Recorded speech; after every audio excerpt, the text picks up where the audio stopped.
여러분 안녕하십니까? 어떻게 방학은 잘 지내셨는지요?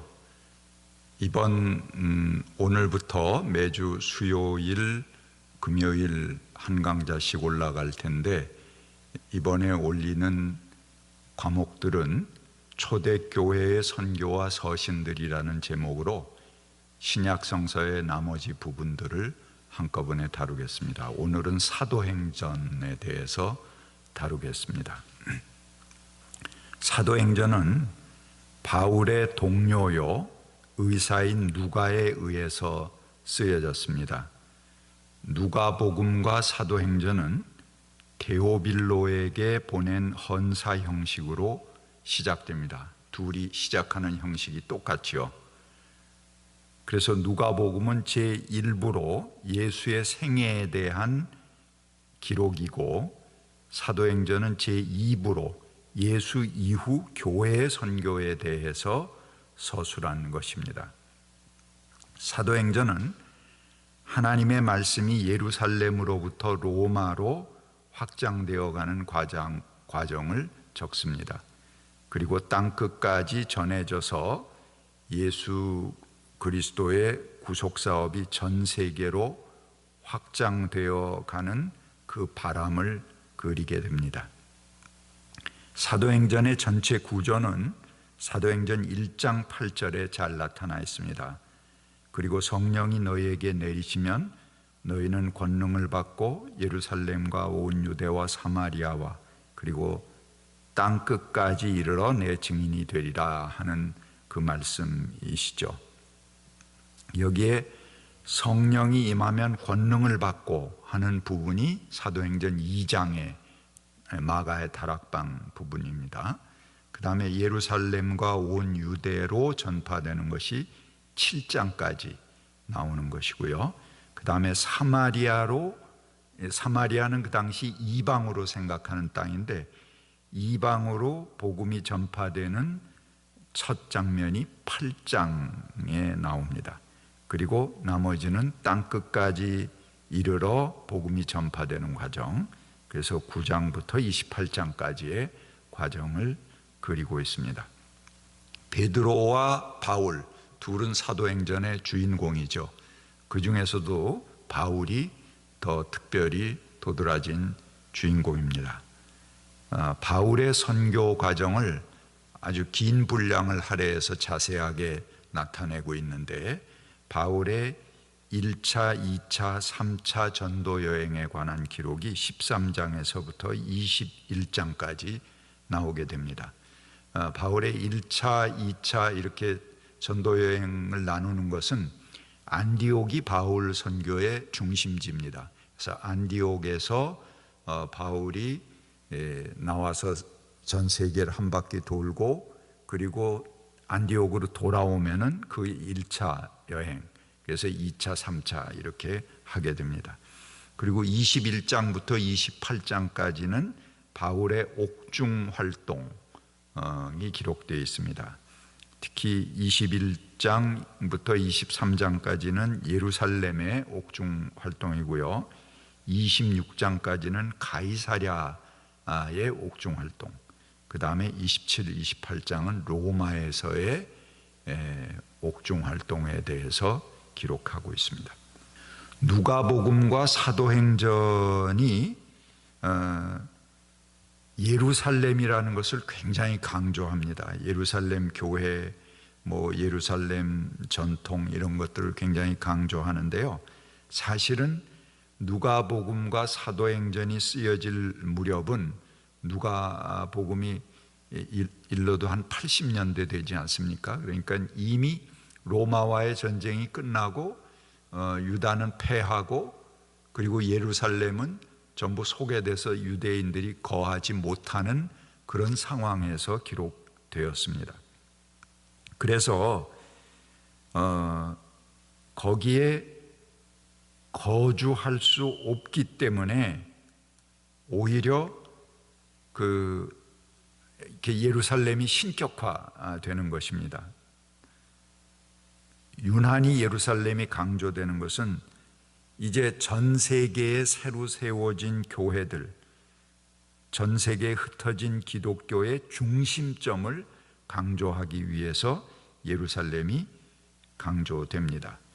신약 성서에 예루살렘이 139회 언급되는데 그 중에 누가와 사도행전에 90회가 언급됩니다.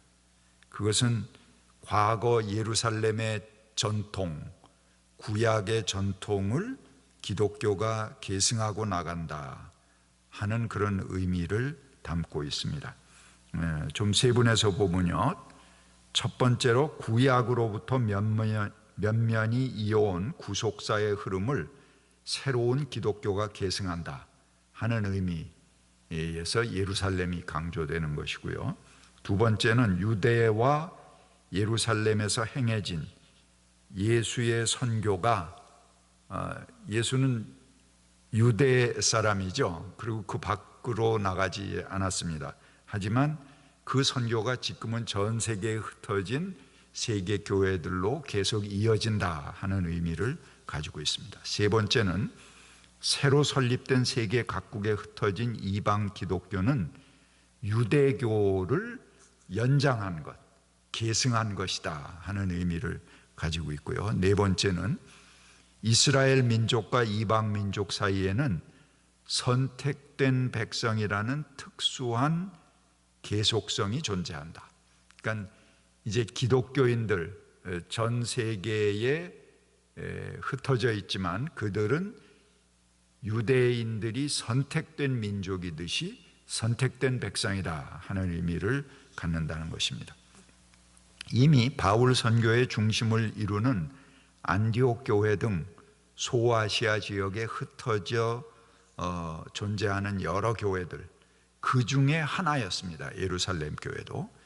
그러나 그 기록될 당시에 예루살렘에는 소개령이 내리고 아무도 유대인들이 들어갈 수 없기 때문에, 그러니까 예루살렘 교회가 존재하지 않는 거죠. 그렇기 때문에 오히려 다른 경쟁 관계의 교회들을 제치고 상징적인 중심성을 가질 수 있게 된 것입니다. 예루살렘은 파괴되었고 이미 물리적 공간이 필요 없는 시대가 되었습니다. 과거처럼 가시적인 공간이나 지리상의 어느 구역이 성별되었다는 것은 이미 현실에선 가능하지 않았습니다. 구약에서 성전과 예루살렘이 갖는 상징성과 집중성은 성령의 임재라는 보이지 않는 공간, 또 그것을 전통을 이은 기독교 공동체로 이어진다 하는 의미를 또한 가지게 되는 것입니다. 즉 지리적 공간은 시간 속의 예배로 대체되어야 했고, 예루살렘에서 시작한 구심점은 땅끝까지 이르러 확장되는 원심적 확산으로 대체되어야 했습니다. 사도행전은 자신들은 유대 정신의 계승자요 새로운 선교 운동의 전위로서 유대 역사가 이루지 못했던 구속사를 일구어 나가는 존재다라는 점을 자각합니다. 그리고 그것을 강조하고 있습니다. 이미 세계 각국으로 흩어져서 복음을 전하게 된 초대교회는 교회의 정신적 구심점을 예루살렘 교회에 놓고, 그리고 과거 초대교회의 역사를 베드로와 바울을 중심으로 서술한 것입니다. 특히 바울의 3차 전도 여행 시, 그러니까 48년부터 57년까지가 3차 전도 여행 시기죠. 그때는 예루살렘이 아주 극심한 기근과 가난으로 혼란스러웠던 때입니다. 그래서 강도 때로 묘사되기도 하는 메시아 운동, 자칭 메시아들이 많이 나타났습니다. 바울은 이런 예루살렘 교회를 위해서 모금 운동을 벌이면서 그 돈을 전달하러 예루살렘으로 갔다가 거기서 투옥됩니다. 그리고 60년에 베드로는 로마에서 순교했고, 이어서 바울이 62년에 네로치아에 로마에서 역시 순교하게 됩니다. 그 후에 격렬한 유대 대전쟁, 로마와의 대전쟁이 일어나게 됩니다. 66년부터 73년 사이에 전쟁을 겪게 되는데, 유대인은 최후의 항쟁을 벌였지만 결국 베스파시아누스 황제와 그의 아들 티투스, 나중에 또 황제가 됐죠, 그 부자의 레기온 사단 병력에 의해서 70년 9월 2일 날 예루살렘이 함락됩니다. 그리고 유대는 멸망합니다. 많은 유대인들이 포로로 잡혀가게 됩니다. 그리고 성전은 파괴되었고 유대인들은 더 이상 예루살렘에 거주할 수 없게 되는 상황이 바로 사도행전이 기록된 그 배경이라고 볼 수 있겠습니다. 그러면은 사도행전에서 특별히 의미 있는 장면이 복음이 유대를 벗어나서 이방으로 처음 전파되는 것이 아까 사도행전 8장이라고 그랬죠. 제가 그 8장 앞부분을 읽어드리겠습니다. 여러분들이 이것을 들으실 때 예루살렘 교회가 어떤 일을 당했는가 하는 그 상황을 주목해 보시고요. 그런 다음에 사도들이 어떻게 행동했는가, 그들이 자기들이 어떤 중요성을 인식하고 자발적으로 행동했는가 아니면 타의에 의해서 움직였는가 하는 것을 한번 비교해 보시기 바랍니다.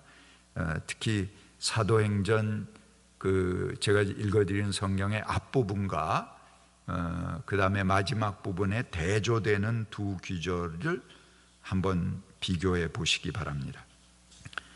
사울은 스데반이 죽음당한 것을 마땅하게 여겼다. 그날에 예루살렘 교회가 크게 박해받기 시작하여 사도들 이외에는 모두 유대 지방과 사마리아 지방으로 흩어졌다. 경건한 사람들이 스데반을 장사하고 그를 생각하며 몹시 통곡하였다. 그런데 사울은 교회를 없애버리려고 집집마다 찾아 들어가서 남자나 여자나 가리지 않고 끌어내 감옥에 넘겼다. 그러나 흩어진 사람들은 두루 돌아다니면서 말씀을 전하였다. 빌립은 사마리아 성에 내려가서 사람들에게 그리스도를 전파하였다. 무리는 빌립의 말을 듣기도 하고 그가 하는 기적을 보기도 하는 가운데서 한 마음으로 빌립이 하는 말을 쫓았다. 그것은 귀신 들린 많은 사람에게서 악한 귀신들이 큰 소리를 지르고 나갔고 많은 중풍병 환자와 지체 장애인들이 고침을 받았기 때문이다. 그래서 그 성읍에는 큰 기쁨이 넘쳤다. 제가 8절까지만 읽었습니다. 나머지 또 사마리아에서 복음이 어떻게 전파되었는가 하는 것이 13절까지 기록되어 있는데요. 여러분들이 보시기 바랍니다. 자, 이 본문은 사도행전에 박해받는 교회의 이야기입니다. 예루살렘 교회의 박해가 시작되었습니다. 스데반이 순교를 당하고 사울은 이를 마땅하게 생각합니다. 아마 거기에 가담이 됐는지도 모르겠습니다. 그는 예루살렘 교회에 심한 박해를 가하기 시작했습니다. 그래서 예루살렘 교회는 울음바다가 되었고 모든 신도들이 유다와 사마리아 여러 지방으로 뿔뿔이 흩어지게 되었습니다. 그런데 묘하게도 이런 슬픔의 소식, 이런 통곡의 소리가 바로 사도행전이 구상하고 있는 이방 선교, 사마리아와 땅끝까지 복음이 전해지는 그 대장정의 첫걸음입니다. 온통 울음바다가 되고 신도들이 뿔뿔이 흩어져 버린 이 사건을 통해서 비로소 복음이 예루살렘 밖으로 확산되었습니다. 이 슬픈 소식에 바로 이어져서 흩어져 간 신도들은 두루 하나님의 말씀을 전했다고 기록하고 있습니다. 그래서 그 말씀을 받은 그 이방 땅이 귀신 들린 자와 병자들이 치유받고 마침내 그 사마리아 사람들이 모두 기뻐하였다 하는 소식으로 전합니다. 소식으로 전합니다. 바로 전 문단에 있는 교회의 통곡과 흩어짐은 곧바로 그 도시의 사람들을 모두 기뻐하였다라는 기쁨의 환송으로 바뀌게 됩니다. 대조를 이루는 것이죠. 인간의 눈으로 볼 때는 슬픔과 비통, 놀라움 뿐이었지만 하나님은 그 사건을 하나님 선교의 위대한 첫 걸음으로 삼고 계신 것입니다. 사도행전의 유대와 사마리아 땅끝까지 이르러 복음의 증인이 되리라는 주님의 말씀에도 불구하고 사도들은 예루살렘만 머물러 있었습니다. 나가지 않았던 거죠. 그들이 자발적으로 이방 선교를 시작한 것이 결코 아닙니다. 그들은 통곡하고 절망하고 죽기 살기로 도망갔을 뿐입니다. 큰일 났다, 이제 끝이구나 이렇게 생각했겠죠. 그러나 하나님께서는 이런 박해를 통해서 이방 선교를 여십니다. 불과 몇 구절 전에 절망으로 가득했던 보도는 온 성에 기쁨이 충만했다는 환희의 함성으로 변했습니다. 사도행전은 사도들의 행적의 기록이지만 이들이 자발적으로 선교한 것이 아닙니다. 사도들의 이면에는 항상 하나님께서 자리하고 계십니다. 그들은 망설이고 주저했습니다. 그렇지만 하나님께서 앞장서서 사도들을 이끌어 나가시는 하나님의 손길로 가득한 기록이 바로 사도행전의 기록입니다. 그래서 이 기록을 우리가 사도행전이라고 하지만 이것은 사실상 하나님의 행적이라고, 하나님의 행전, 이렇게 기록하는 것이 맞다라고 학자들이 이야기합니다. 성서는 처음부터 끝까지 이 세상 가운데서 역사하시는 하나님의 선교, 그의 직접적인 선교의 기록이다 하는 것을 알 수 있겠습니다. 감사합니다.